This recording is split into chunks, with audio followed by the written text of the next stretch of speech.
I think because we've stuck to our guns. I think that, I mean, I don't want to pat myself on the back. I think there's a real plus to having just two people running it.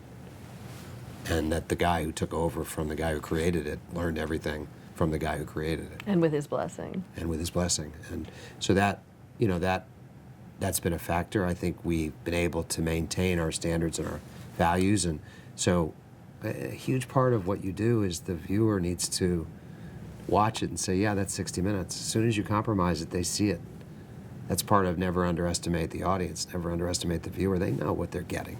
Mm-hmm. And if they're not getting 60 minutes, they're going to know it. So because of that, we've been able to attract the best people in the business. And look, you know, you look at the body of work of Steve Croft and Scott Pelley and Leslie Stahl over all these years.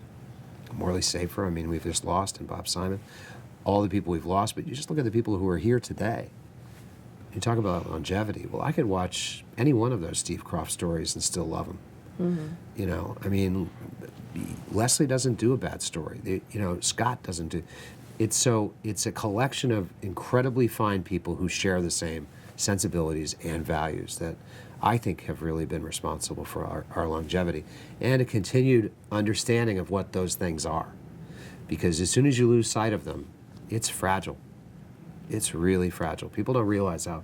A lot of people say, well, you know, it's Sunday night at 7, it's 60 minutes, of course it's going to do well. Well, I never go by that assumption. Right. We take it one Sunday at a time.